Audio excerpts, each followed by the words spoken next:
Alchemize your energy. Darling, let your spirit be free. Don't give up, keep on pushing through.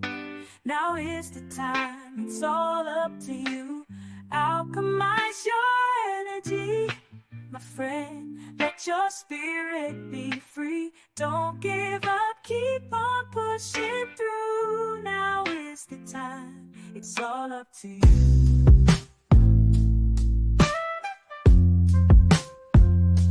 No matter the storm, but over tragedy. No matter the storm, but over tragedy.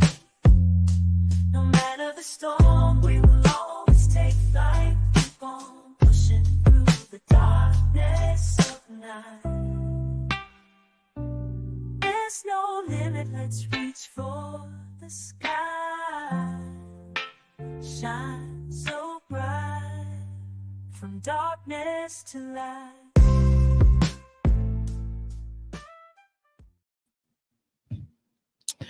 Welcome everybody to another show of Alchemizing Energy. Thank you for joining us today. Today we have a special guest that I'm very happy to announce and to bring onto the show.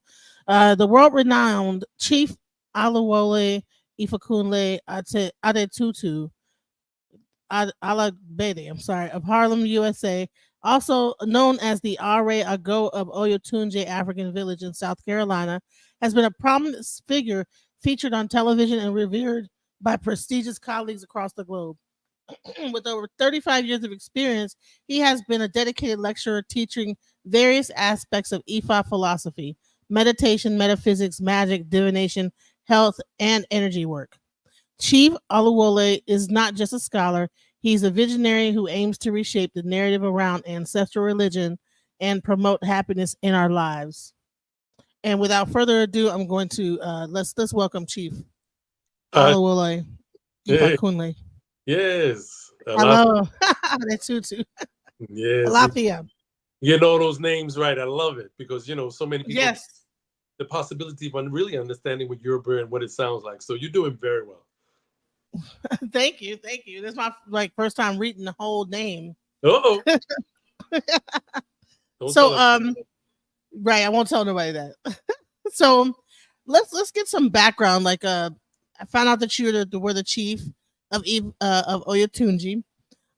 There's a great rich history of that village. How did you get your start in the Ifa tradition?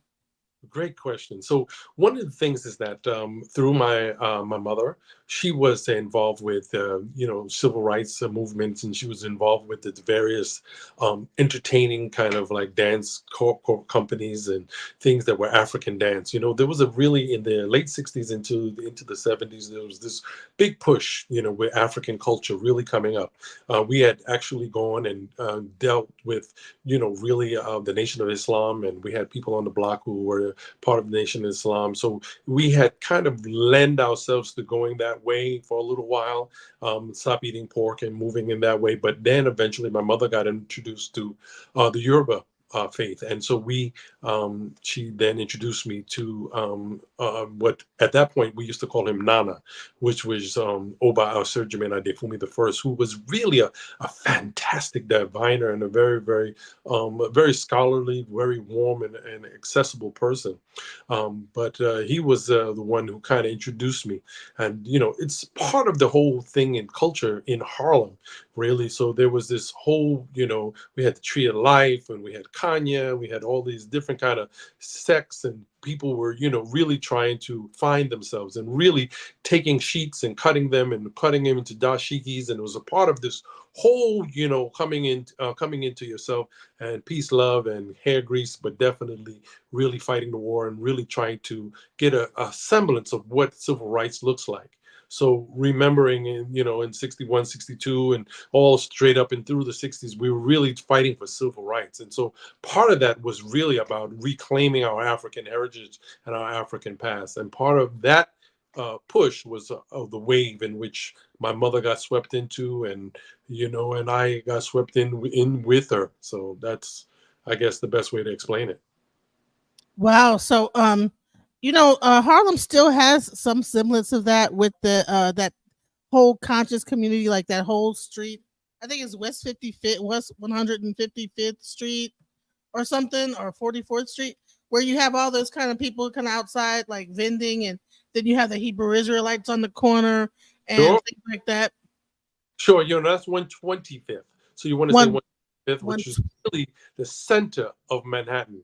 That's absolutely the center of Manhattan because people have a sense of Harlem and they're not thinking that Harlem is part of Manhattan. But Harlem is absolutely Manhattan. And it is Midtown Manhattan because if we're talking about we're going up into 200s and 278 and 218, 281 streets or however many streets are in Harlem, this goes all the way up. If you take half of that, you will come into the 140s, and that will put you dead center in Harlem. And Harlem and 125th and between 7th and 8th Avenues is probably one of the most iconic places in Harlem, in which, you have the Apollo Theater and you had the Slave Theater. I mean, you had not the Slave was in Brooklyn. I'm trying to think of the name of the theater right now, it escapes me, but, it was one of those things that, the life breath of Harlem was Adam Clayton Powell Boulevard, right there, 7th Avenue on the corner. And, that's where they built the state office building. So there was a lot of energy going on in Harlem. And so you got to remember that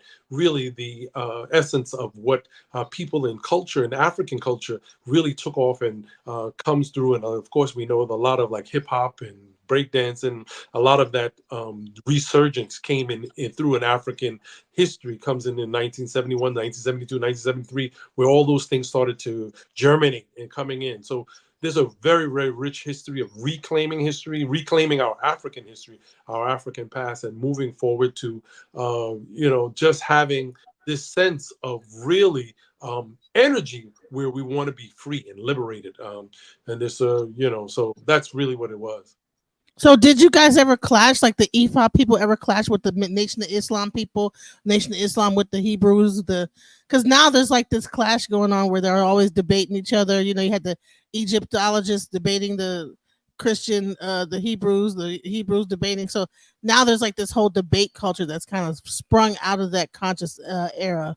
Yeah, so one of the things that you want to really be aware of is that Malcolm X actually came for reading. He had divination performed. So whatever they're going to say, and just particularly in the terms of the Nation of Islam, his name was Wale. He was given the name Wale, and that means that that his a child has come home.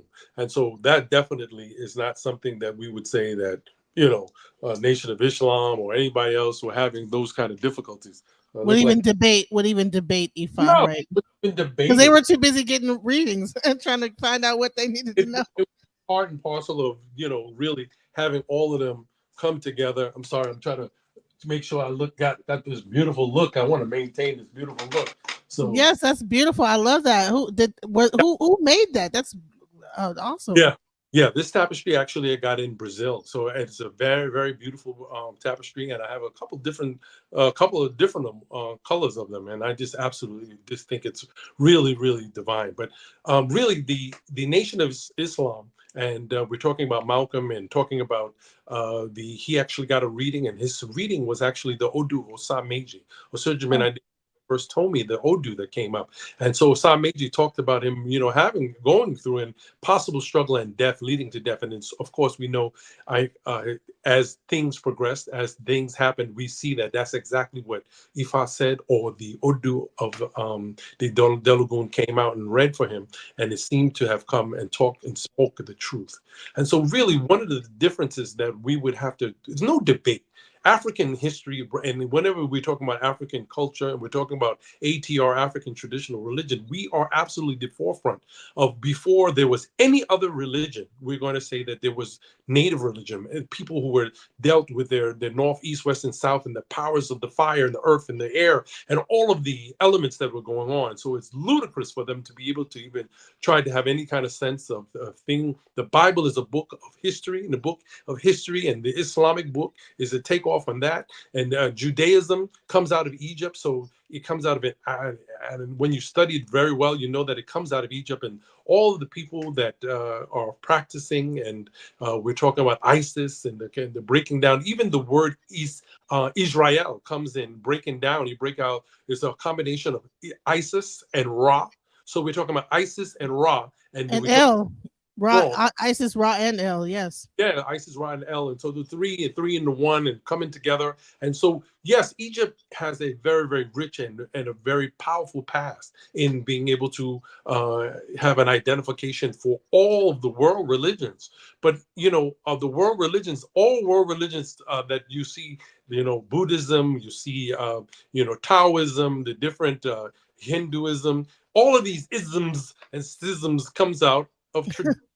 African religion, and so we are the forefront and the originator, and not the creator. We're not necessarily the creator, but we are the originator. And so they take subsets of what we do and how we respond. And so I'm not even concerned. Ifa has great wisdom, and we go and dictate the things that come through out of great wisdom. So as long as it's about wisdom, knowledge, wisdom, and an understanding, right? And that's really what we're essentially trying to do. But more importantly, we have to reclaim who we are and what we are and how we're going to move forward in a more unified fashion. Religion tends to divide us, or beliefs tends to divide us. But what can unite us? And that's more important. We have a common history, a common past, and we need to come together in that regard, regardless of history, regardless of religion. Ultimately, you're African, and you want to have a sense of freedom, and those were the freedom for right, liberty, and the pursuit of happiness. And so I wrote a book about happiness, and that's one of the things that I think is so very vital and important. While we're so busy looking at the roots, we need to start picking the fruits and be able to suck the nectar out of all the things that are possible for us to be able to obtain in this life. Wow, that's powerful. So you speak of that you got that from Brazil, and I think that people don't even realize how connected the Afro-Cuban, the Afro-Brazilian, the Afro-Hispanic community has been connected even to us, the Caribbean, like that. We really are connected, and so now we have this new movement. We have it called the Foundational Black American Movement, which is, I believe, like kind of getting away from Pan Africanism. You spoke about Malcolm X, how he got a reading that told him that he was going to die an untimely death before he passed on. And these tools that we have in our community, we are not taking advantage of them. But there's plenty of people that are heads of state that probably go and get Ifa readings. I'm sure you get a lot of politicians, people like that. I would be surprised. Celebrities, all types of people that come and get readings. But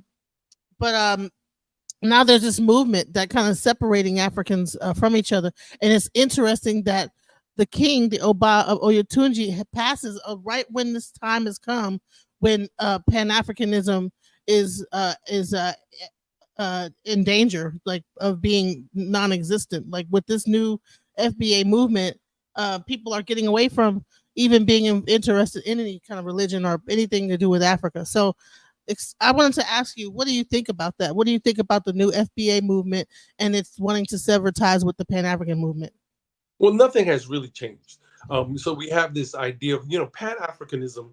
We're talking about, we go back and we look at, the Honorable Marcus Garvey and what he was doing and about his idea of Pan-African movement and going back to Africa and being able to restore and reinstill the ideas and uplift.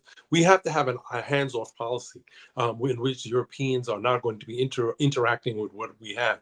And we, as Africans in the diaspora, play such a very, very powerful role in being able to help and to reorganize some of the things that are going on in Africa. And we are going to be having a conference on the UN on the 20th, the 21st, 22nd, 23rd. So it's going to be a very big conference just on that UNIA.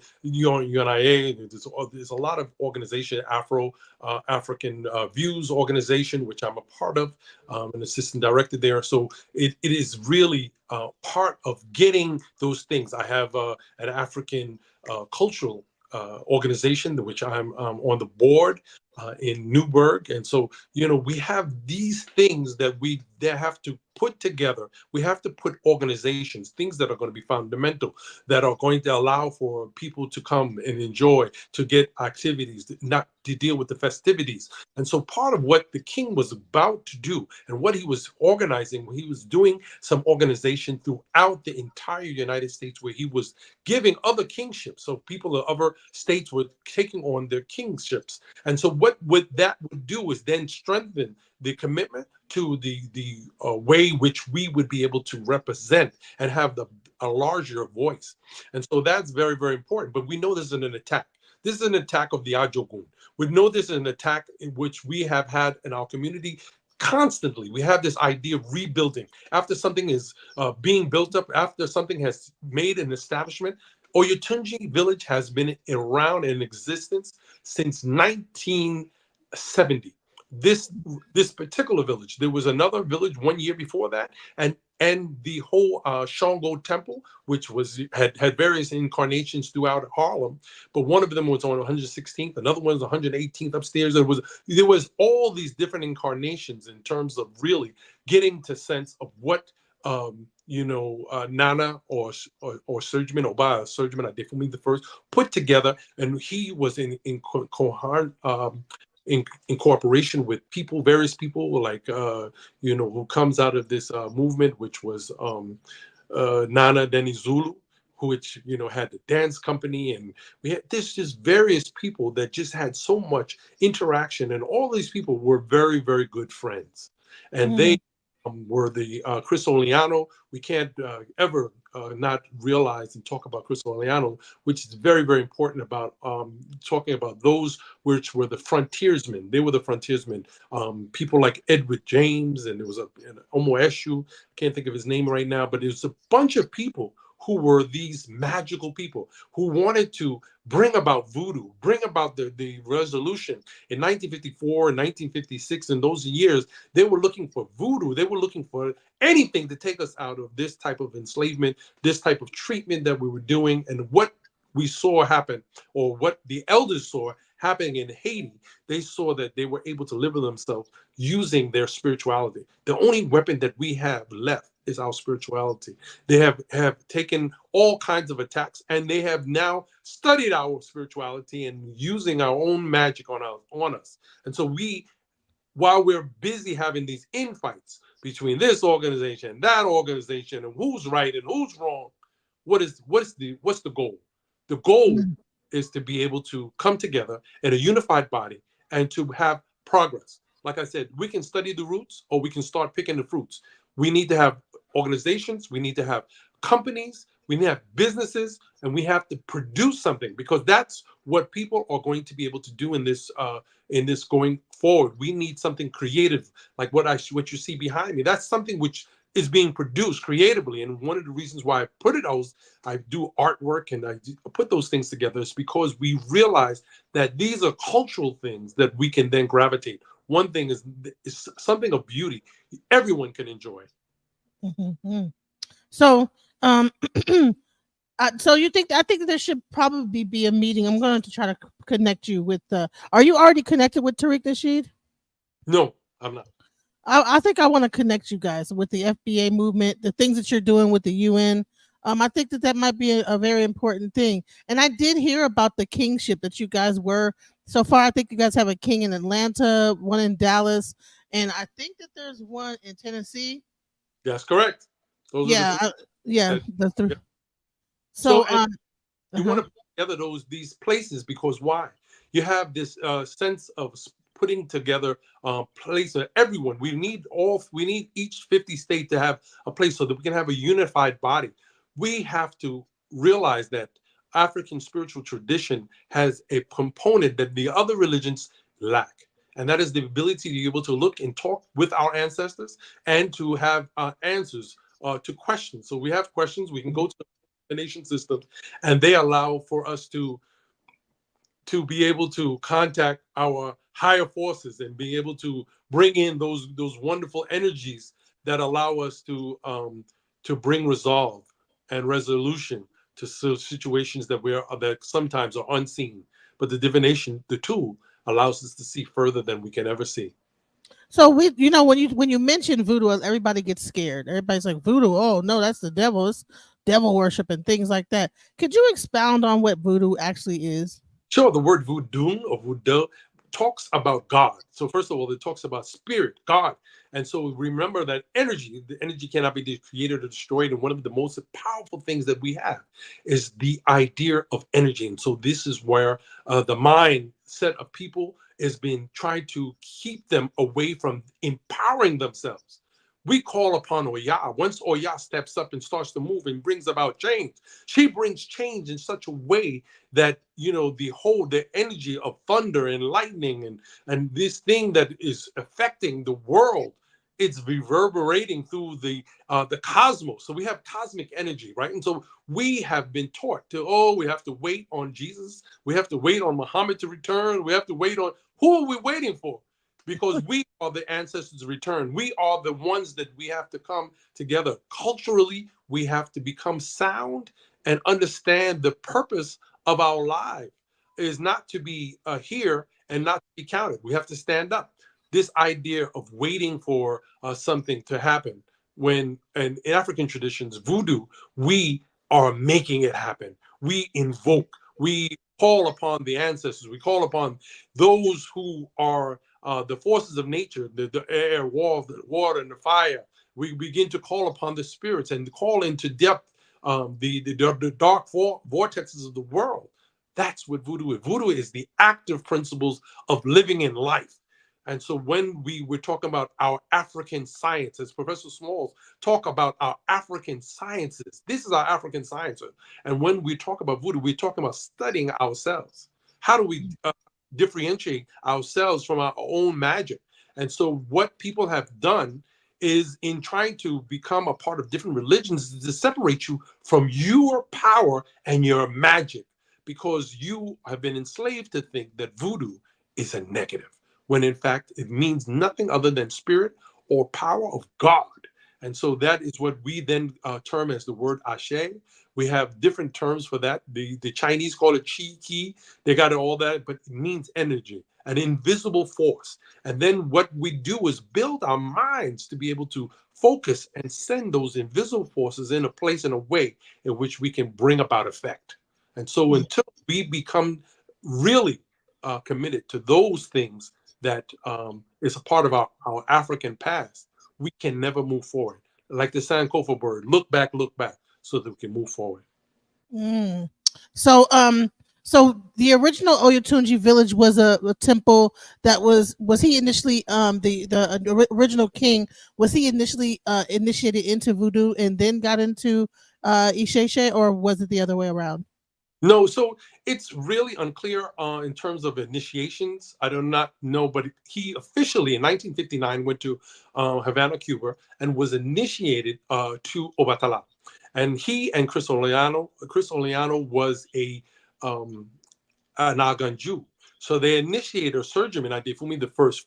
So he's the first known person in 1959 that we knew that went to Havana, Cuba, and returned with the sense of this spirituality. Mr. King was his name. So his last name was King. And so he then ended up, people would call him King, and it was so much so that it's almost like the destiny of someone's name and the effect in which it'd be able to come. So I'm not really sure about how many different types of energy and magic. I know he had some semblance of Palo Mayombe, and he had gotten and received his Nganga and was loving it. He loved magic, and he loved the energy that it was able to do, and the whole force behind magic was to be able to liberate his people. And that was essentially why the village was formed and structured. It is a sovereign place inside of America by which you get there, you'll be able to be safe, like a safe haven. So like you go to a church is sovereign. The Roman Catholic Church, is a hands-off policy. If you enter into the church, you can't be arrested inside of there. Wow. So I did see this, that when you go to the actual Oyotunji village, it says that you are leaving American soil. That was Right. one of the things that I saw. So can you explain, like, was he how was he able to do that? Like, was that's crazy that he was able to actually. Did he do something to create to be able to get the rights to do that? Well, you have to declare. There's a sense of declaring sovereignty. First of all, you want to realize that your birth certificate has a sense that connects you to really this enslavement, continual enslavement, and your parents have offered up you as your rights, not realizing they signed your rights away. The social security number is another way of linking you to not a non-sovereign type of behavior. So there's this idea of those two documents. Those two things are what they call, if you look at the birth certificate, it is a stock. It's printed on a certain type of paper, which is the same paper that is printed in the stock. So it's being sold. Realize that your name is in all capital letters. And so part of what that is showing you the relationship to this corporation, because the United States government or the United States of America is a governmental, it is a corporation. It is not a state. So each person belongs to state. So there's a real complicated situation. I'm not sure you want to go too deep into that, but there is a No, a lot of people talk about, oh, well, I want to get my own land. We should get our own land.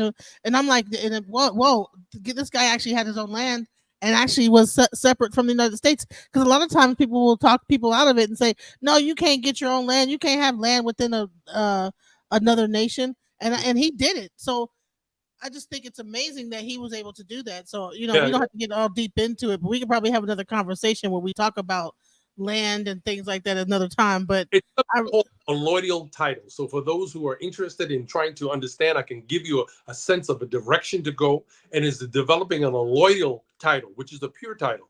You realize that if you pay taxes on land, then you don't own land, because if you own the land, then you wouldn't pay taxes on it. You have the right to bear and to own property, right? And so the same thing goes on with driver's license. Same things will go on getting a marriage certificate. All of these things that you pay for then put you in a place in which you are under the jurisdiction and under the structure of the United States corporation. And if you move in with outside of that corporation, then you can declare yourself as sovereign. And so you have to make a declaration, and you have to take those instruments in which you've paid for, and then declare your sense of sovereignty, really, and really statehood, because each one of us are born to that particular state. Long conversation, not really so much. Whole different. No, but I think that just to touch on it is something, just to know that this village was a sovereign place. It's not what it is. It still is. It still is. I'm sorry. It still is a sovereign place. It's its own entity. It's its own country. That's now, right. I've heard a lot of times that you guys were getting a lot of flack from the FBI and things like that. They were coming bothering you guys sometimes. So were you guys able to not even deal with that, or like say, no, you're on our land, like you can't be over here? Or was it like, did they still have jurisdiction? So, one of the things that just in terms of the FBI and really the FBI, the Federal Bureau of Investigation, is investigating. They have tabs on. They're going to be viewing this YouTube. They keep trying, certain words come up. I'm sorry. Your phone is breaking up. Okay, I'm saying that there's a sense of keywords that will set off. So whether it's the FBI, whether it's any investigating type of organization that are trying to infiltrate and to be able to the instabilities that go on in any type of sovereign type of land or really around the world. And so FBI, of course, CIA, and all of these different agencies are government independent organizations which are not under the United States corporation. They're independent organizations and they have their own budgets. So oh wow, really need to really have a sense of who and what they are. The same way the courts, most of the courts of the land are not anything but administrative, and so we have to really start to have a sense of what. Well, right, okay. So now let's get into it. So we lost the Oba, we lost our king, and I'm sure that he had a lot of things. You mentioned the UN. You guys were working with the UN, putting things together. United Nations, you mean the UN, the real UN? You guys were at that. Wow, Yeah, that's amazing. I will be there on the 21st. We went there a couple years back when we were part of an organization called African Views. It is part of a very, very good among the the African organizations. There are many different organizations in concert with a bunch of different heads of state who go there and really are talking about what are we going to do? What are we going to do in this upcoming future? Particularly, are we going to be part of this idea of future for Africa? So Afro future, right? So we're looking at what the African is going to do in the future. Are we going to be accounted for? Are we going to be known for? And a sense of reparation is still at hand, necessary for us to be able to have equal footing on what's going on here, this global, right? And so when You know, I'm sorry, because you're saying some really good stuff, and I hate for it to be cutting out like this. It's every other word that you're saying is cutting out. Maybe you should like drop down and come back up because I don't want to lose anything you're saying. It's some jewels. You're dropping some gems here, and I don't want it to be missed. So, drop down and come back up, guys. I hope that you guys are hearing this. He's talking about our loyal titles. He's talking about even understanding what the FBI really is. That these are individual organizations. They're not like really necessarily a part of like some big thing. They're their own corporation that operate within the United States. So then that's why they're able to have jurisdiction and do certain things, even when you are outside of the United States government, which explains why they can go to different countries and probably arrest people and do different stuff and be involved, you know. Um, but drop down. Just what I'm gonna drop. Let me how see. can you hear me now? Want to check because we know that the internet connection, like I said, it is part of their. It's not a conspiracy theory. It's part of the conspiracy to withhold information. Right. Can you hear me clearly now? I can hear you, but it's like every other word is cutting out. Wow. All right. But your mic is good. It sounds good, but it's like every other word is just like it's almost like someone's hitting the pause button every time you say something, like pausing out every. Yeah. Well, we're not. And, I mean, the image looks good. The audio is good, but every 5 minutes, like it's cutting out not every 2 seconds, it's cutting out every other word. So I guess we're gonna have to just push through this. Okay. Let's So go. yeah, they trying to use some magic to let it to stop the flow, stop the information, but we're not gonna let it happen. Oh Yeah. yeah, oh yeah, Ayante. Check it. So now, okay, so I think that with this new FBA movement, I think that we need to like actually set up something to where you guys are talking to the younger FBA movement, the people that are on Twitter arguing back and forth about reparations. There's this whole movement going on, and I really believe that some of the elders need to like come together with the youth, because I think that a lot of them don't even know which way to go, and I think that's the thing that's missing that existed back in the '60s. You had a community. You had more sense of a community, whereas now we're all online, and that sense of like elders like talking to the young ones, teaching them is kind of missed now. So, what do you think about that? What do you think about how I mean, do you think that in Oyutunji, did you guys learn a lot of things like from the kings that were there and being a part of that community? No, I mean that's an understatement. Just in terms of long term, in terms of creative things, all of what the Oba that just Oba, Ajuyigbe was who was Osojiman the second. His whole goal was he was really directed and he was set from early on. His father had saw that he was somebody that came into the world. He was actually the father of the Oba returned, so he had that sense of the Baba Tunde, and so he was somebody who really was a definite visionary, and part of his visionary and a workhorse. He was also somebody who wasn't afraid to get his hands dirty because he had been part of really watching how his father had creatively put these things together, and he was falling in line some of the great things that needed to go on. He wasn't his father, so it was very difficult to sometimes live in someone else's footsteps. He was a very dynamic person who very attractive, very good to the eyes, and women and people gravitated him to him, and he had a sense of wearing his sunglasses, so he had almost like movie stars status. But one of the things that he was doing was really organizing and bringing people together. That's right, that's him.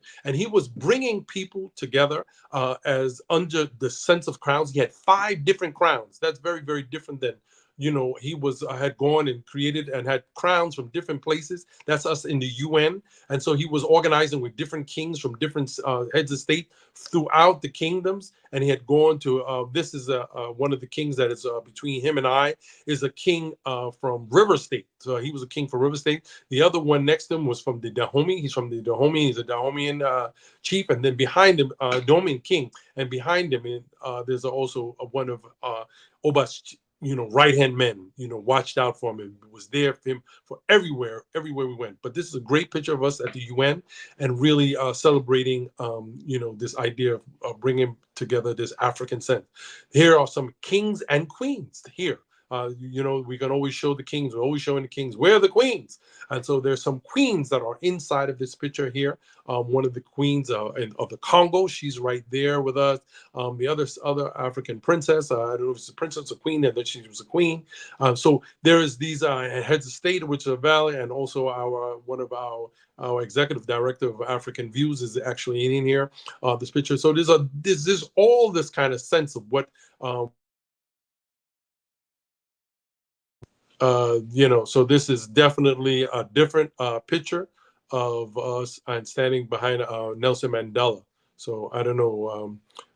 Can you hear me? Yes, I can definitely hear you. I'm just showing some images that you sent, and Great. just to give some imagery so that people can understand that this is, these people are at the UN. They're talking to some people. Like, so you mentioned kings and queens. So is there any real power to that, or is it just a title that generates that people could probably make money off of by bringing in more kings and queens? Or is there any like change or effect? I mean, you say you're going to the UN. Is there anything that's being affected by being there as a king? Are they listening? Right. So one of the things you want to realize is that we were there and we were making an effect. We were pouring libation. They were allowing us to. We're moving in our African sense, our sense of Africanness in terms of embracing our culture and our religion. The UN, of course, is an incorporating kind of organization in which it allows for other people to be able to express. But more importantly, what does it do? It brings people to get a network. You begin to know and network who is around, what the NGOs are available, and what are they doing? What are they doing? And there's funding that is available, and how do we coordinate things for our future? So this is just one of the few things that I could say that the UN, of course, UN has a connection to World Bank. And so you want to know about your banking and systems and really getting money and move. You want to follow the money line, right? There's going to be a money line in most of these types of organizations and things that are going to coordinate. Now, how do you coordinate? You coordinate through meetings. You coordinate through getting together in this heads of states. And where else better than at the UN that you can be able to introduce yourself to kings and queens that you would have never had access to, and that would be at the UN. And and I think that most people don't even know that that's something that they can even do or should even do. Absolutely. And because, like, if you think about it, like, when I heard about the Oyotunji village, when it first started, they had 200 people living there, and this now recently, I think it's only like 20 families left. The popularity, I guess, of the movement or things, people moved on. I'm not sure. They probably passed on, or their cycle ended. Um, what do you think? What do you think it is that the disconnect is? Well, it never lost its usefulness, and so it changes. Things morph. Things have to change in order for them to grow. And so there was definitely a sense of really leaving. We weren't able to practice our African traditions openly and in any kind of way. But you can come on you can go to Oyotunji village, and we were able to do our ceremonies, our sacrifices, our rituals, our dances, our festivals. All of those things could be performed openly without any type of hassle or any kind of intervention from governmental type of regulating bodies. There was a lady, Margie Quinones, or Shongogumi, who used to have a house on 118th Street between 7th and 6th Avenue. And her basement had been broken into, according to her son. Joe Quinones used to talk about her son and how they used to break in the house so often that the bottom, they didn't even have a door there on the basement of her house. So anybody could just walk in. They broke it down so many times that she decided not to even put the door up. So this is what was going on as Africa. But it's her house, it's her basement, busting it down. Yep. Wow. Yep. Because they were, thinking, oh, you're harboring fugitives, and they would say all type of ridiculous things that were going on in Harlem, that go on in African people's community, our communities, and so some of that has not stopped. And of course, we know that the sense of policing and the sense of what they do to relegate us, to keep us in fear, and not wanting to practice openly and in any kind of shape or form. They create ordinances that are not civil and which are not part of the Constitution. The U.S. Constitution, if we begin to study the law better, we have a better sense of who and what we're able to do.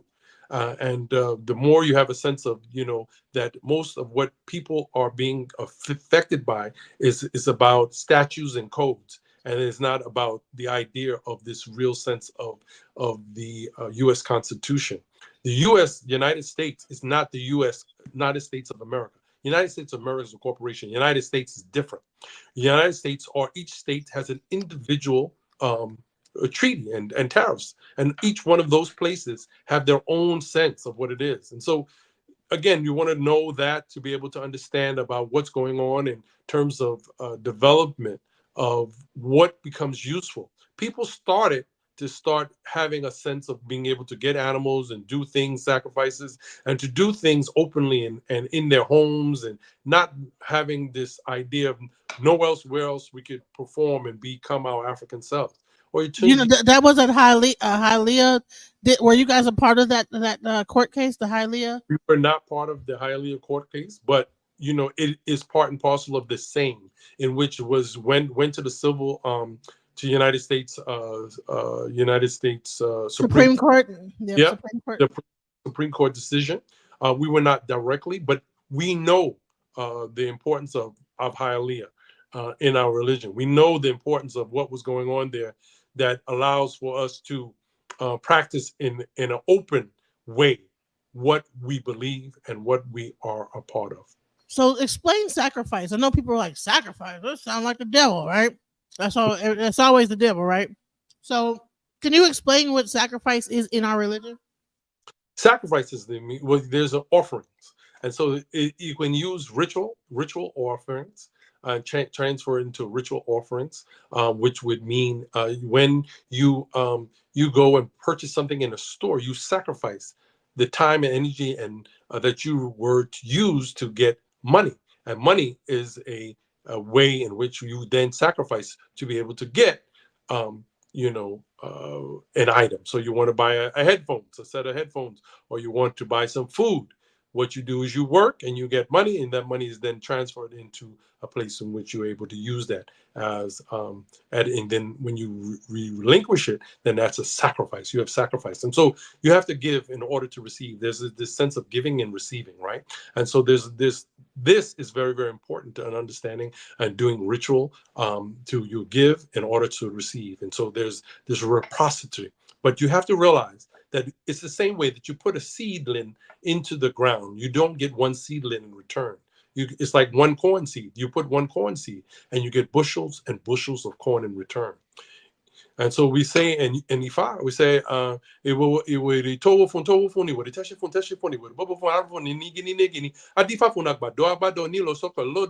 we put one corn seed in the earth, if we only got one corn seed in return, we would never plant corn. And so that's part of what is the reciprocity, or giving and receiving. This idea of giving and receiving is part of what we talk about in terms of sacrifice. Wow. So and a lot of times you those different orishas might require certain animals to be sacrificed, and some people say, well, what's the difference? Is allow, sometimes you eat the animal depending on what the situation is. Sometimes you don't. Could you explain the blood in the sacrifice? The what the meaning of the blood is for? So we want to talk about blessing. The word blessing. Let's talk about the word blessing. What does blessing mean? Blessing means to make sacred. Sacred. The word sacred means to make, to have blood, to use blood, or to the blessing and blood are connected. And so we make something sacred by using blood. The idea of whatever people are talking about in terms of this, I never use the word animal sacrifice, and so what it is, but there is rites and rituals that are performed using this type of sacrifice, which we refer to as live force offering. And it's very important for you to realize that is not the only method of sacrifice. And it's because once we give corn, we give fruits, we give cola nuts, bitter cola nuts, we have water, gin. So all of these things are used in ritual sacrifice. Palm oil, different types of shea butter. What are they?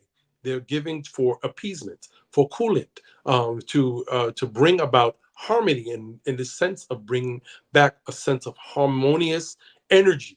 And so when things are out of balance, you want to bring them back into harmony. And how do you do that? You do that by performing rituals and doing sacrifices. So, what role does music play in the Ifa tradition? I know that there is this thing called possession. Can we explain a little further, like that music aspect and possession? Yeah. So you jumped from music and you went straight into possession. So you Right. yeah, I wasn't sure where you were going, and then I was like, oh. So which one is the important part? Well, music. The idea of African sense, but this is no way. Everything that has to do in terms of giving honor and praise, we use through music, right? So honor and praise, and so when we talk about giving honor, giving praise, or doing anything that's going to bring about this upliftment of our energy, right? So vibration and sound has, we know that if we starting to study and we look at Tesla and what he begins to talk about in terms of vibrational sound and the idea of different megahertz and frequencies, different frequencies allow for healing energies to be able to come. We know that certain rhythms will bring about a change. So there's a rhythm that a 6/8, right? So we go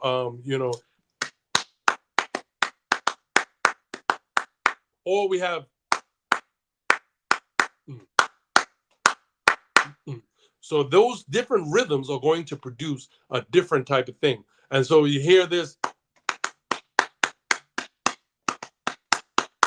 whatever the rhythm is, and so there's this sense of rhythm, right? So rhythm creates sound, rhythm and sound create this music, right? And music can be able to attract the deities.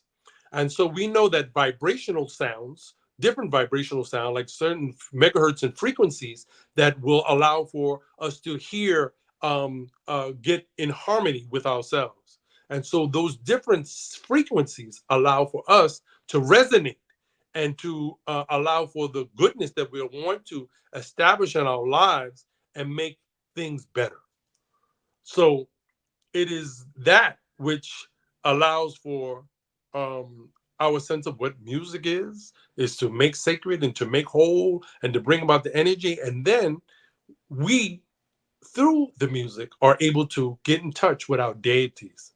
And our deities, or Orisha, which we call Orisha Funfun, Shogo, Osha, Oshun, Eshu, Ogun, Inle, or whoever we are, Babaluaye, all the divinities, then, because of the certain sounds, Orishas, and through the vibration of our voice in song, we invoke their energy, we invoke their frequency, and we harmonize with that frequency, and then we're able to communicate with that frequency to know how do we come back into a place of homeostasis. Wow. So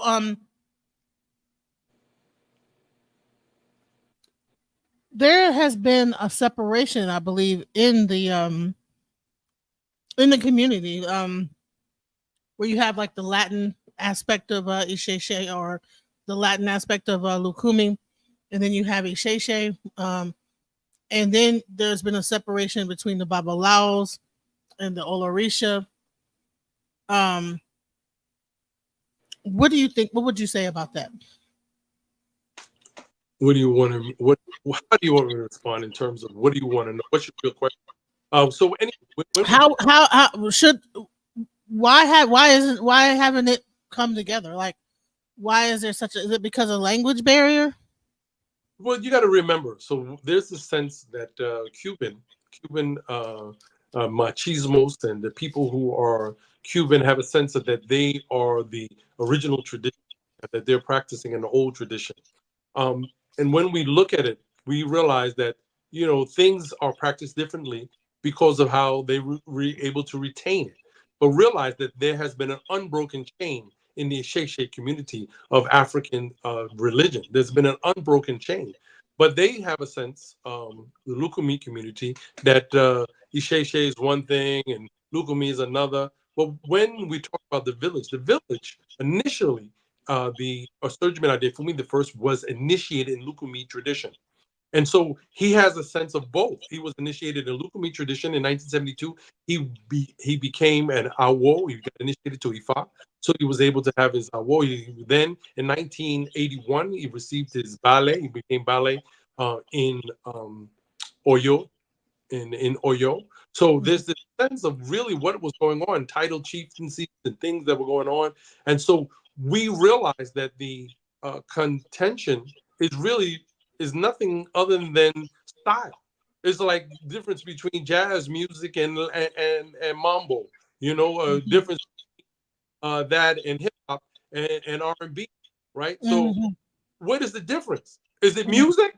That's what we want to know. Are you still talking about the same Shango? Are you still talking about Eshu? Are you still talking about Yemaya or Shun or Sign? Are you still talking about Inle, Iroko? What are we talking about? Or Ya? What are we talking about?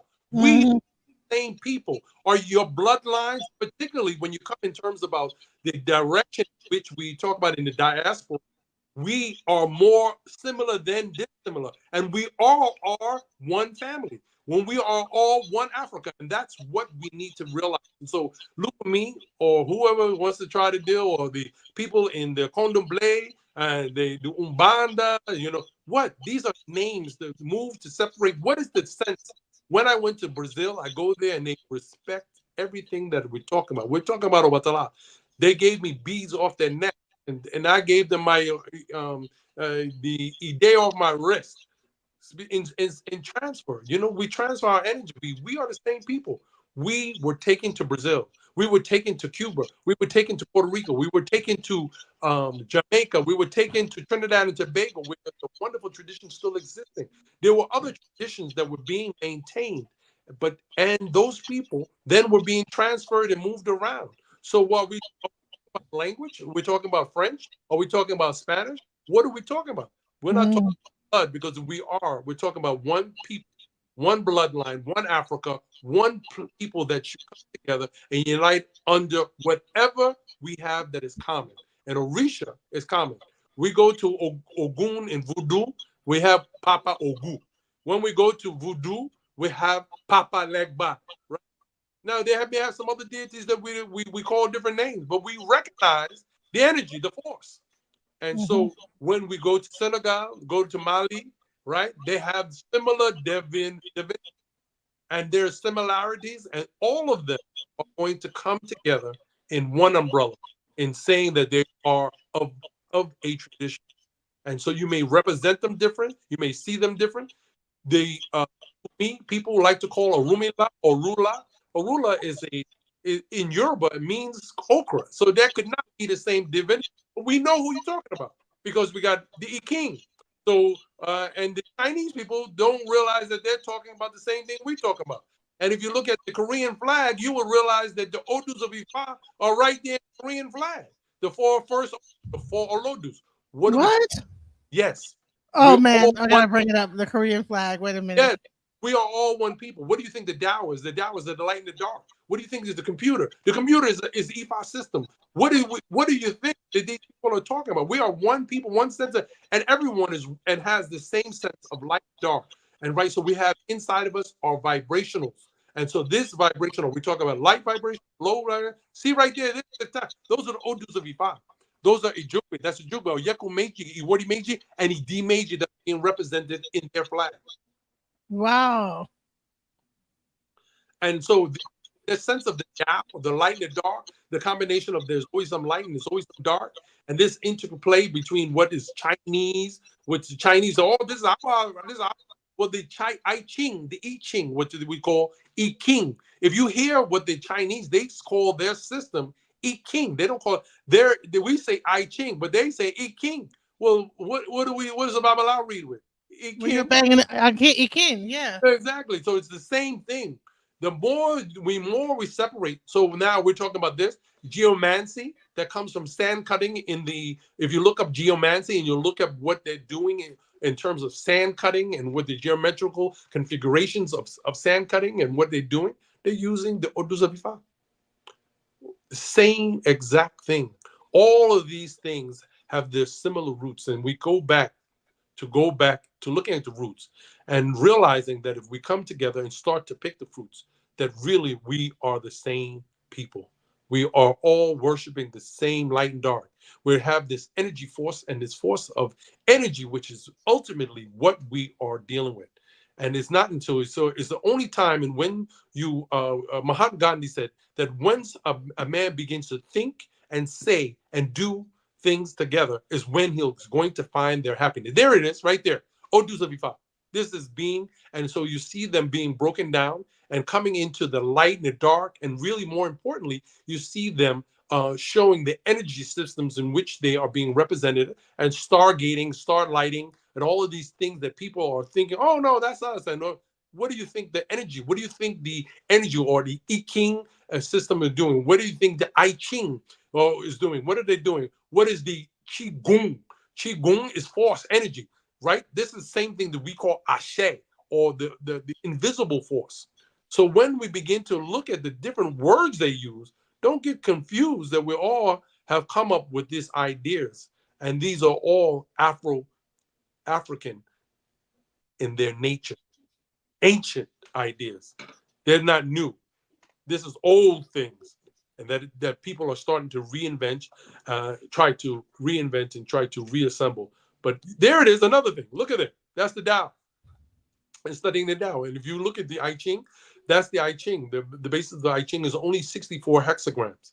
And Ifa has 256. Well, what is the derivative of 246? 64 times 64 times 64 times 64 is 256. And so that is only 1/4 of the system that we use extensively in African divination, of which I'm a Babalawo and have been worshiping and practicing. And actually, tomorrow is my Obatala birthday, and it'll be 35 years of being initiated. And so this is, what can thank you. And this is a picture of Odu Ifa. The first Odu says Iwori, and so it says Iwori Meiji. And then the next Odu is what? Oyekun, Oyekun Ogbe. And then the last Ogde, Ogbe, Jugbe. I think it's a Jugbe again. Is it Jugbe? Oyeku Ogbe, Oyeku Ijugbe. So yeah, this is the Odus of Ifa, Ika Meiji, right? That's no Iwori. Is it Ika Meiji? Iwori Ika. Yeah, I don't have my glasses on, so it looks like Iwori Woka. Mm-hmm. And so this is the 16 principal Odus of Ifa, and what are the different representation? Of course, Ogbe being the head, the light. Oyeku Meiji being the sense of darkness. Oyeku, Ikuye Lorimi, sidestepping death. Iwori Meiji is the bearer of light and fire, the highest form of fire, which is the celestial fire. Odi being the earth, the physical and tradition, centered into tradition. And each one, I can go through each one. Yirosun, again, a sense of fire, but also a sense of visionary, the eyes, and which is very, very important, the heart. And so we get to, there's representation that are parts of the body that is related to it, like Oyuku and deals with the hairs in the back of the neck, the shoulders coming in Ika, with the tongue in Otura. And so, different things, the voice, the spoken, all of these different things are broken down to explain Ofun, expansion, into to Oshe, the bloodline, and the force of flowing, and being able to have wealth, and the struggles that we have to deal with, the worry meiji, warring, the idea of the warring changing, or things in decaying.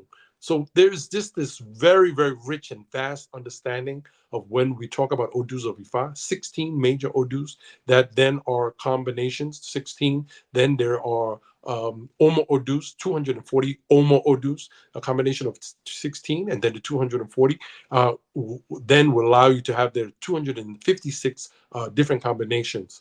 And these combinations allow us to be able to forecast and to have vision, and be able to have communication with our higher forces, our higher energies, and be able to talk to our divinities.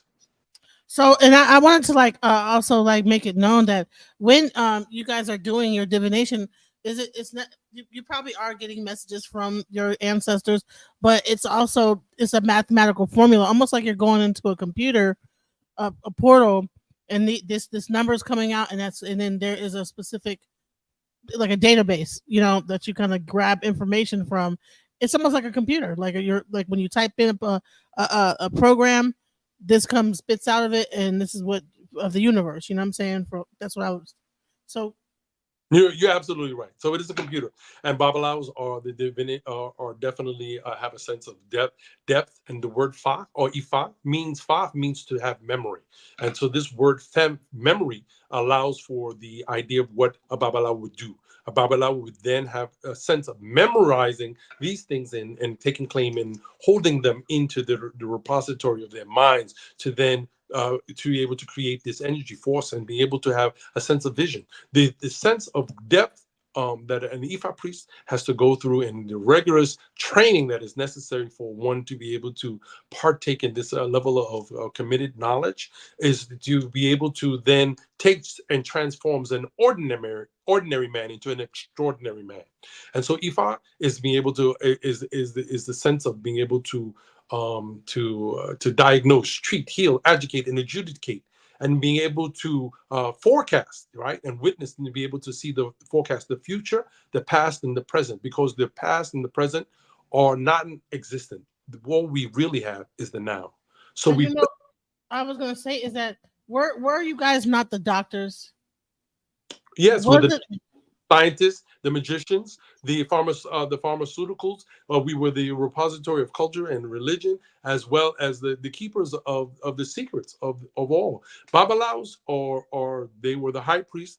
They were um, the the humble servants of Oromila, the humble servants of Olodumare, right? And so this sense of this whole form, this sense of knowledge, and wanting to be able to gain knowledge, gaining the sense of knowledge, and realizing the more you have knowledge and the more you learn, is the more you realize you don't know. And so the depositories of knowledge was where, with the priesthoods, all priesthoods were about study, and being able to study, and to retain, and to recall, and to recite. And that is what an Ifa priest does. Mm. So there's a certain level of intelligence that you kind of have to be able to to capture all those different stories. How many stories are there? You have 16 major Odu, 256 minor Odu, and how many stories of Odu? So there's a plus one theory, right? So we say there's 800 stories for each particular Odu plus one.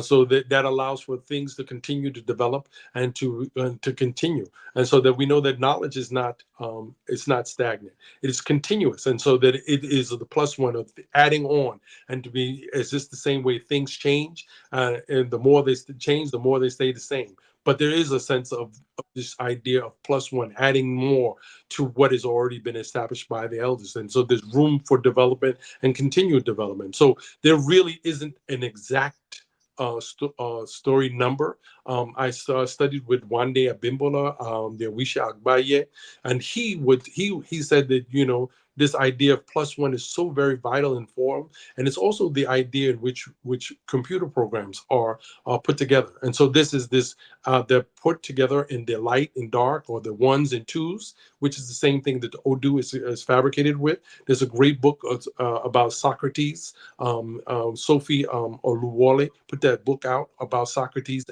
and the idea of the combination of that and Ifa, but also really trying to show. There's another book about the computer, the great computer of Oromila, the idea of Odu's Ifa and computer systems. And so now we're talking about, do you have to have a great memory? You have to have memory. First of all, memory is very, very vital for anyone who wants to claim themselves to be richly intelligent, or, the idea of the things that we need to train our children more than anything else is to train them to think and to remember and to recall. And recall, what is when you take an exam, the exam is they want you to recall the information. You have to you have to spit out what you've already learned.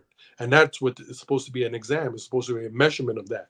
It's not always accurate, but is one of the tools that people use to be able to see how much is being able to be retained, right? And so now when you say that, in Judaism, they make you take a test throughout, like they make you go to Judaism like school throughout your like years, like as an element, like a formidable years that then end into a bar mitzvah. So Baruch atah Eloheinu hamotzi aleim min haoretz, and you need to know how to curse the bread and and you curse the wine, and then you have to go before your community to show what you have learned.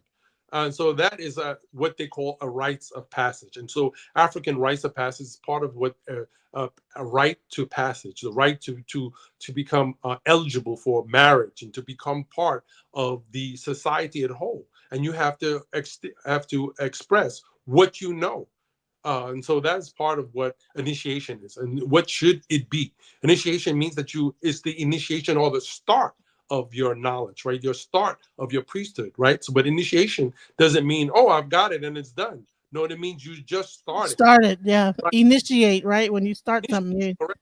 And to initiate means to start. But also, what are you starting? You're starting your lesson, you're starting your knowledge, your learning. But the prior to initiation is really the most formative part of what needs to go on. Initiation is the finalization of then you'll be able to then initially start to use what you've learned over the course of the years. And so that's really what we have to evaluate our own ways of dealing with putting things together, so that everyone should have a divination system. I'm talking about initiated, non-initiated. Everyone should have.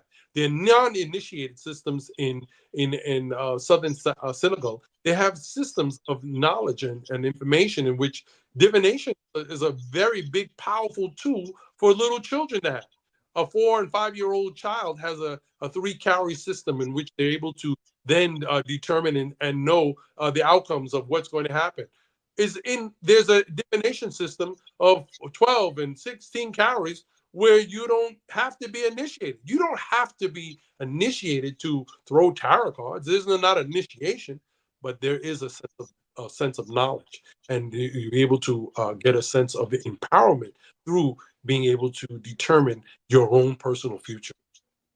So, I say a lot of things, and I've had you talk about a lot of things, only to come full circle to just explain how important a place like Oyotunji would be to bring all this cultural stuff to America. But it was like kind of hidden off, and a lot of people didn't even really know that it existed, especially this newer generation. Right. Well, sometimes you got to hide things right in plain sight. And Oyutunji would definitely be that. I mean, even though you have to go down a little side road to be able to get to the village of Oyutunji, there's a big sign outside, and the sign and before you enter in Oyutunji to let you know that you're no longer on American soil. You're now in sovereign, independent land. And so there's those things that are very important. But it's very, very important for people to realize and to be able to have a sense of who and what they are. Oyutunji offers that. It offers a sense of memory memory. It has a sense of what is our dear divinity. So Olokun, there's a huge statue of Olokun, and there's a wonderful shrines for Eshu, Ogun, and Oya shrines, and there's the sense of community and hearing the drum, what goes on, and to be able to hear the language and to know divination is being performed ritualistically, religiously, to know what the week is going to come. So these are different things that we want to do. Is it still alive and pertinent? It's still relevant as long as we realize that our culture is what is going to save us. Is our culture that will then help us to reclaim our African past. So it is our culture that is which Osurjimina Adefumi first would always talk about, being able to understand, to read, and to know who you are. What is your African past? Who are the people that you came from? You descended from what? Kings and queens. And so royalty is inside of your blood. And so African Oyutunji is a reminder of this place, and a reminder, a place where I learned how to be African. And also, it was also a place that prepared me for when I did go to Africa. I had adequate and preparation, not only language-wise. It gave me a sense of what language is very important in terms of developing culture. And remember, this is mainly being expressed in Yoruba culture. There are other African cultures and other things which are also important, but particularly Yoruba is part of one of the last and biggest section of people that were brought here in the diaspora. So we have the combination of that in Brazil, in Trinidad and Tobago, in Puerto Rico, in Cuba, in Santo Domingo, and Haiti, all of these places where the Yoruba were brought. There's a place in Jamaica called Abeokuta, which is the exact town that is in Nigeria. So that was the town of Yemaja. So it is still the remembrance. There's remnants of remembering. I just came from Colombia. People don't realize the large Colombian, Afro-Colombian people who fought against the enslavement of Africans. We were never slaves. We were taken. We were stolen, and we were enslaved, but we were never slaves. And a slave can only be made inside of one's head and one's mind. And it's very, very important for people to realize that until you take a sense of freedom and sovereignty and claim to your names and who you are, and move away from that which binds you and connects you to that which is uncomfortable, and you then be able to grab a hold of what is towards your future, your African future. And so it's very important for us to develop our African ideas and African future, and to know our culture, religion, and to know where we come from. Who are you?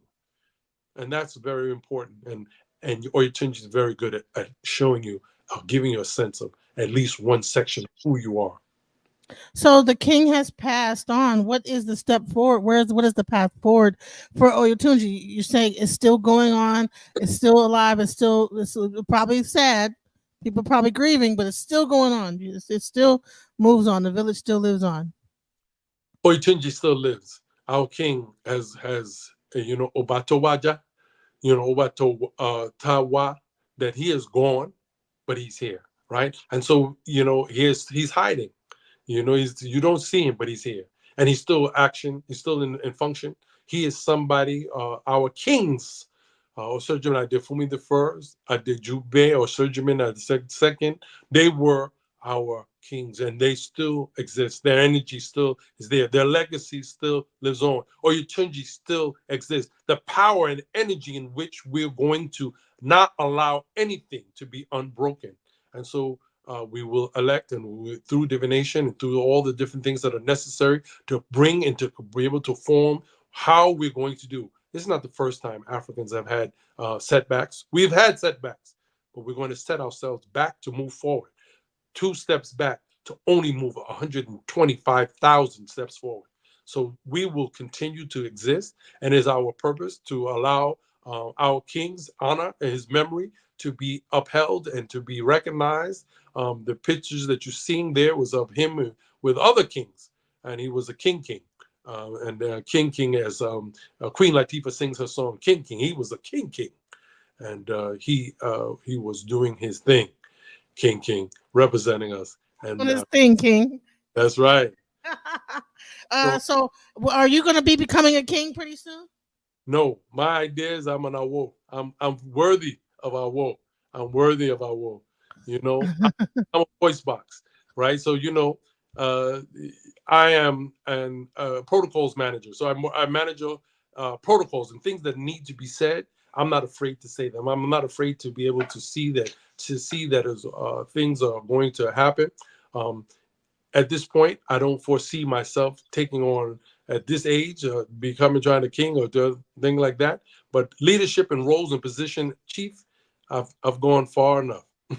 Yeah. So explain what a chief is in the community, in the Yoruba Means community. work, means that you've taken on the idea of you've done good work, and if you've been recognized for doing good work. And a chief is somebody who they give you a title so they can say, "We want you to continue to work." So put something on. It doesn't. All it means is more work. That's all it means. Chief means work.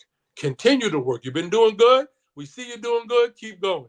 And so give you a little bit of juice, but keep going because we need you to still make things happen. And so that's what the chieftaincy time representative, other than work and recognizing and having a sense of helping community, and really it also means going to your pocket and have some money so that you can give support where it's necessary. It's about supporting our people. We need chiefs, we need kings, we need queens, and we also need people, right? Because I say we say dun dun la dun dun opelele dun dun eniyan mo dudu wa ẹjẹ àgbà ṣàwálà rúgẹ ẹjẹ àgbà ṣàwálà rúgẹ ẹjẹ àgbà ṣàwálà rúgẹ, that we need to push up our culture. And as we push up our culture, we push ourselves up ahead. And as we push up our culture, we ancestrally uplift those who have gone before us. A good explanation, when people see the Jewish people, they never forget their mothers and fathers. They always light things for their ancestors, their ancestral calendars. There's days for these things. And so they have festivals and holidays. And so we as African people, where did they learn that from? They learned that from African people on the island, We, right? we've gotten away from it. Have we gotten away from it? We've gotten so much away from it. But it's so very vital and important for us to know the importance of who we are, what we are, and we are the elders of the planet.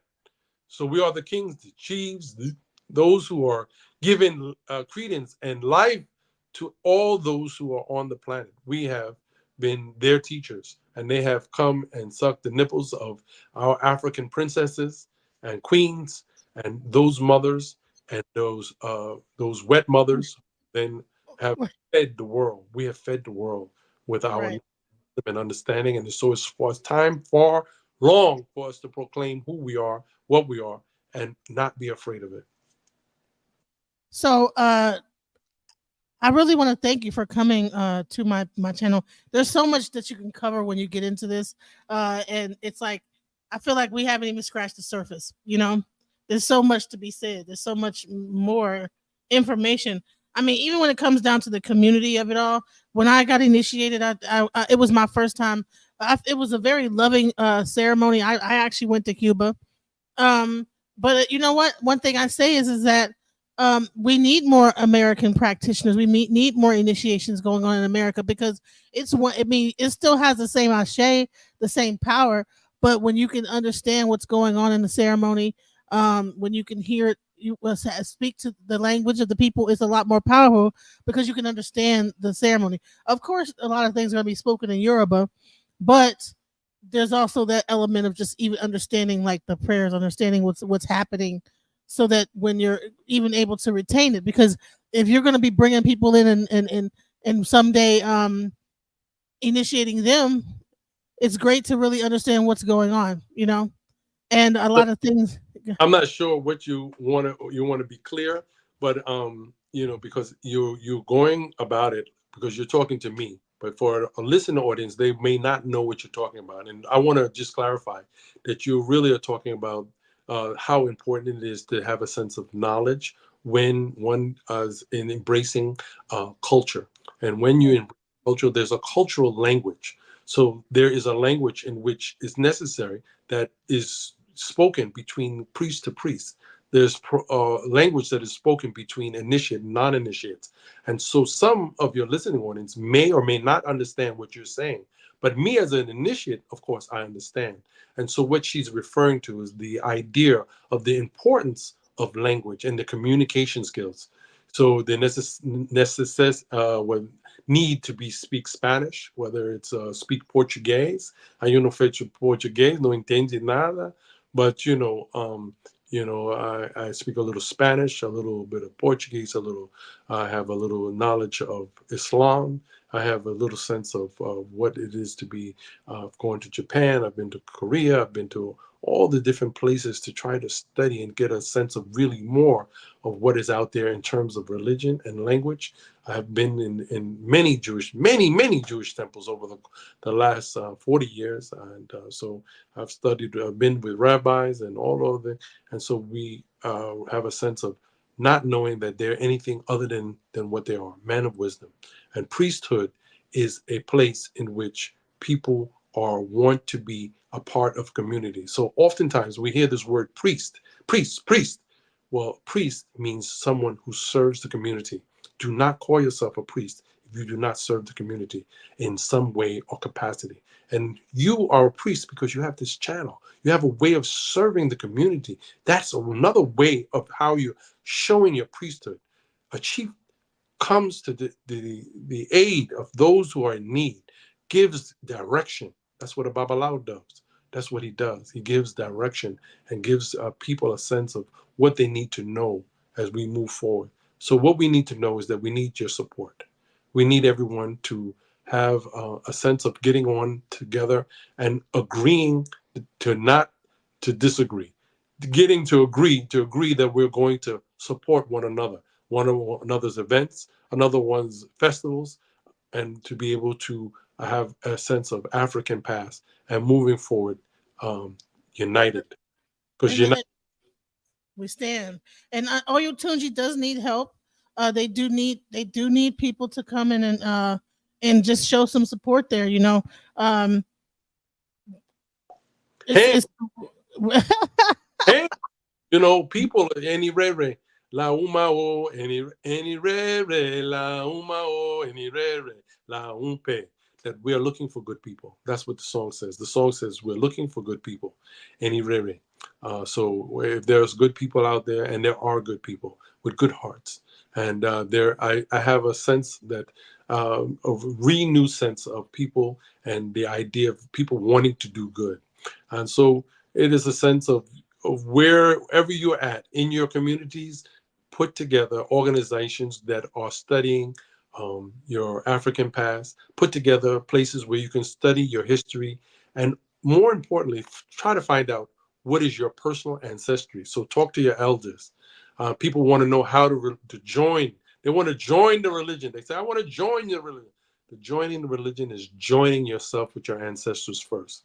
Get a sense of who you are. Get a sense of who Oya is as a very, very head of the ancestral place in which he dwells, which is the cemetery. So most of all the history that you want to know is right there in the cemetery. The cemetery is the repository of great information. So we want to know who are the dead and who were the dead and who are we coming from. And as the Sankofa bird always says, look back, look back. As the Odu Ifa Ogbe, Wayne, look back, so that you can see something is gaining on you, so that you know where you're going to go forward and move forward. And what do they say? I also heard initiation without education is an abomination. There So a you lot of times, so that's really what I was getting at with that last spiel. What I was saying is that a lot of times you go to these different places, get initiated, come back over here, and don't even know what to do with it. So it's right. great to have a community, and Oyutunji could be that community to know what you're even initiated into, to learn those things in English. Because when I got initiated and I came back over here, I did not know what to do. You know what Well, I'm saying? the first did the same thing that you did. He went to Cuba and came back, and he said he didn't know what he had. All he had is a bunch of rocks, and he didn't know what he got. And it years and years for him to be able to fashion, to learn the language, to want to learn the language, and it's so necessary because there is like other religions. So the Chinese speak Chinese to their Chinese divinities.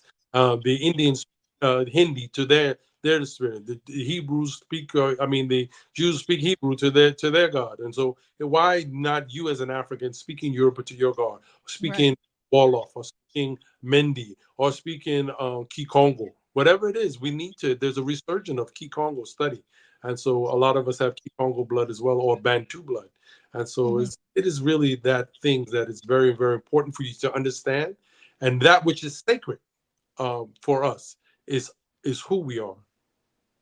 So, I think this is a very great interview. You are awesome. You're a great speaker.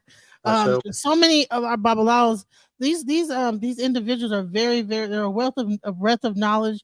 Their ability to recall things and their knowledge of just the world in general. It's. I mean, I guess to be a babalao, you have to have a very a belly full of knowledge, right? And that's what I wanted to like show because babalaos don't really talk. They don't get online and do these interviews, and people don't really get to talk to Babalaos.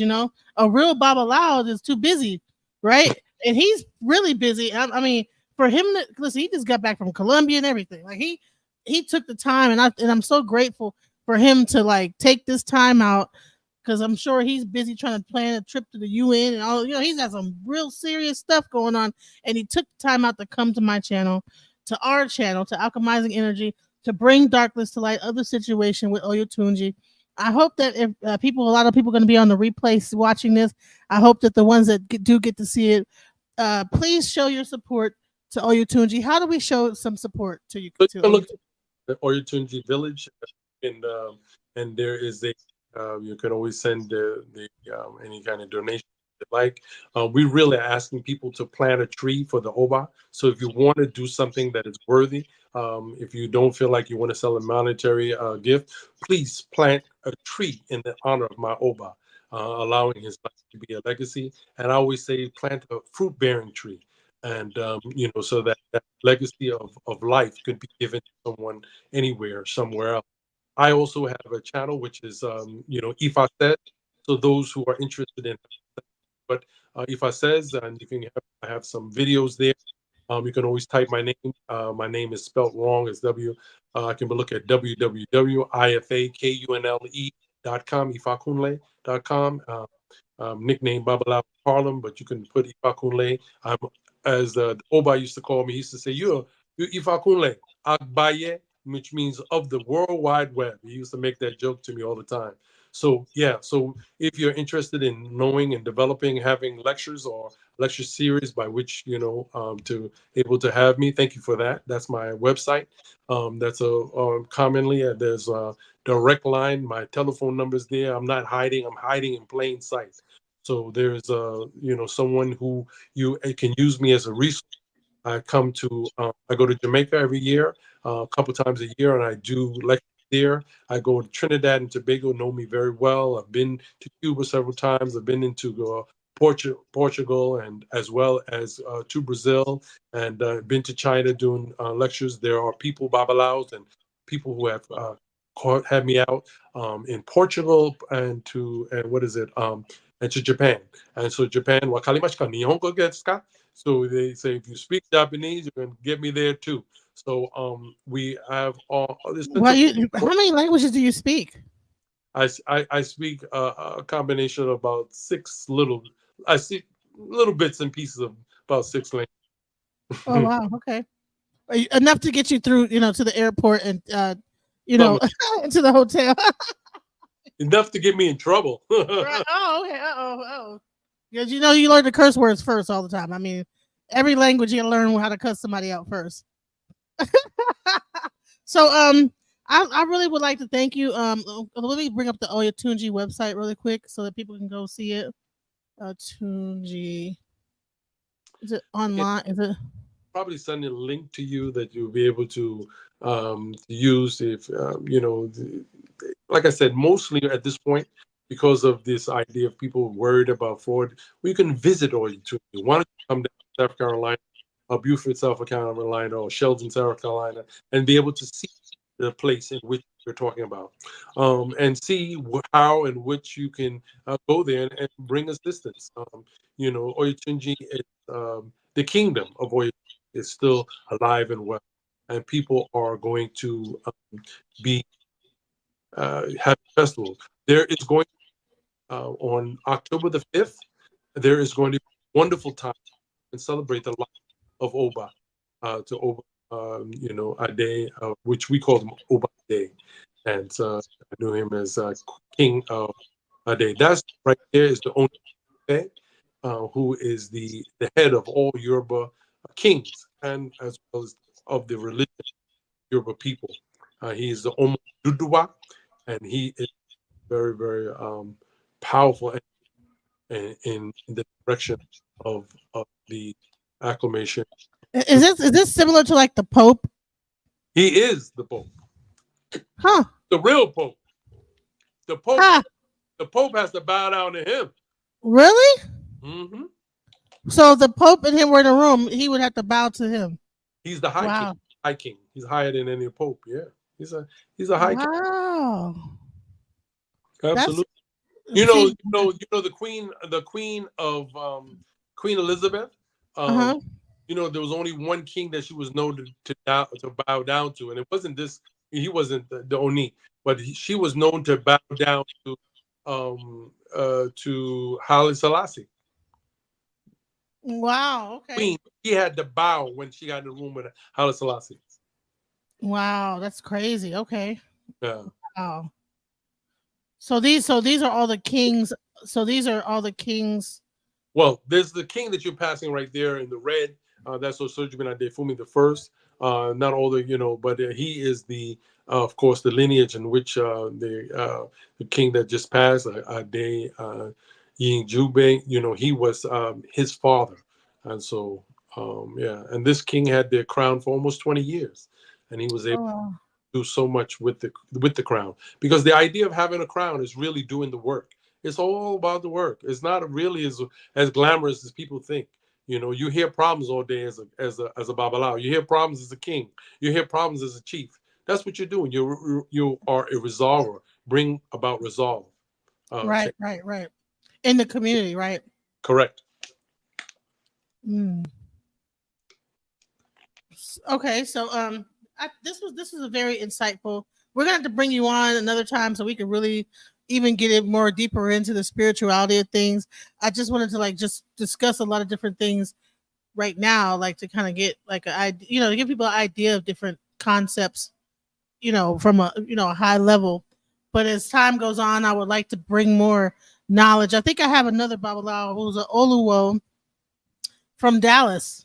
You know, he actually started off in Isheshe, I mean in Lukumi, and he got initiated in Colombia, where you just came from. His name is Baba Ejogbe. So I'm like interviewing different Babalaos and Obas and things like that to like bring the religion more light, because I think that people just need to like learn more about it. I think it's important that people just know, because it's been kind of everything is like so based on initiation. Oh, you don't, it's so secretive.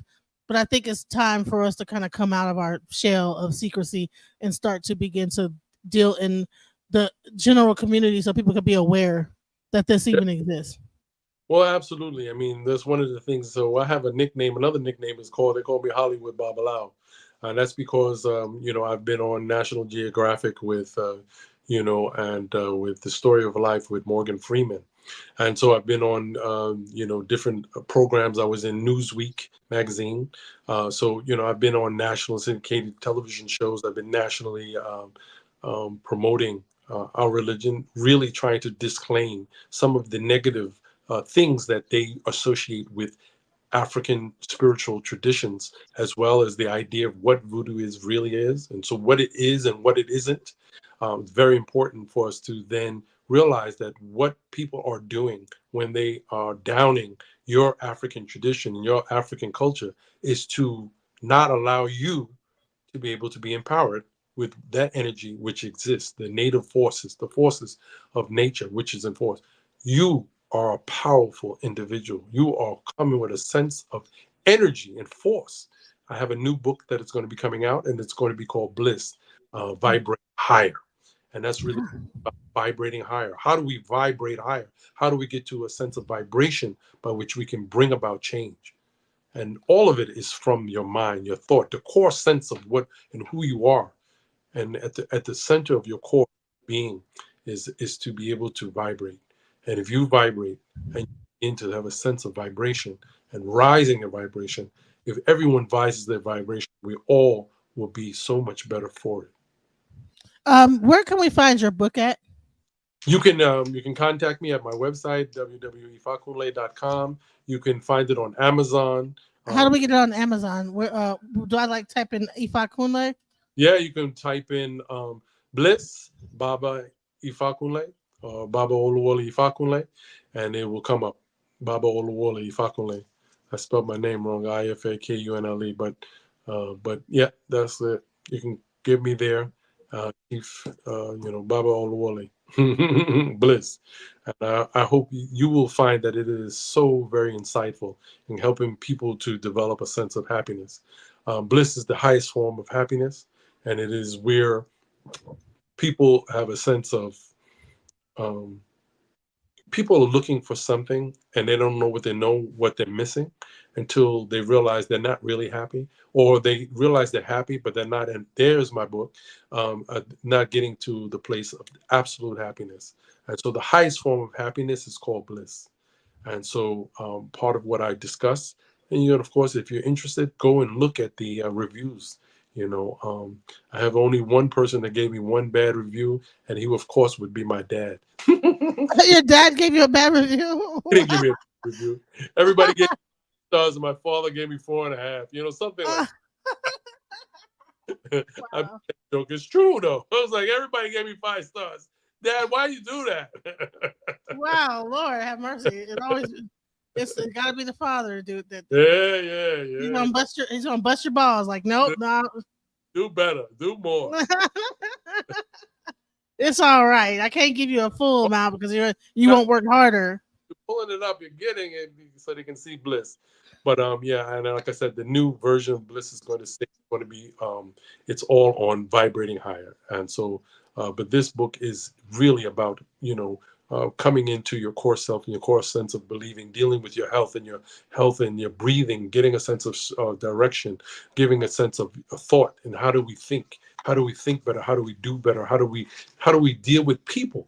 Right? When we look at people, how do we get a sense of this sense of are we going to deal with them in an authentic place? Are we authentic to ourselves? Are we truthful with ourselves?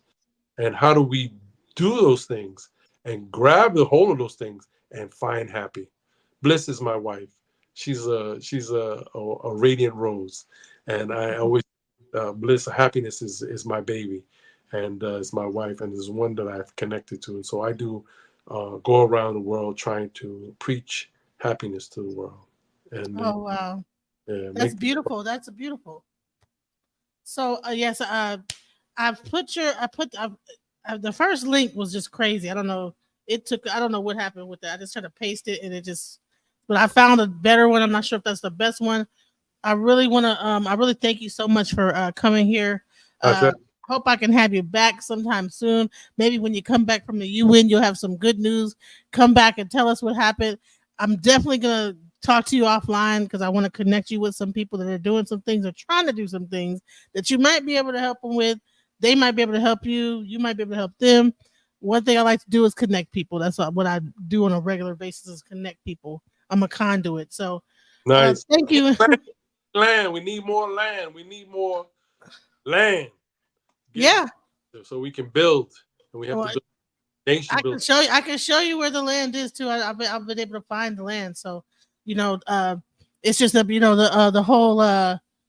the whole sovereignty of it all. That would be great to like be able to turn it into sovereign land. And then I have a lot of young little young men that want to own land and want to do certain things, that want to create and have a community. But I think that if we connect and maybe even have a meeting, have a Zoom call, have all these like younger guys get on the like line and get some direction, because I think that there's a disconnect between our elders and our youth. That's possible. Yeah. Yeah, So, yeah. well, on this channel we do one little thing, you know, when our show is over, and the person that is on the thing says it's a particular thing. They say, you know what? They say, DJ Genesis, take us out of here. DJ Genesis, take us out of here. Alchemize your energy. Darling, let your spirit be free. Don't give up. Keep on pushing through. Now is the time. It's all up to you. Alchemize your energy. My friend, let your spirit be free. Don't give up, keep on pushing through. Now is the time, it's all up to you.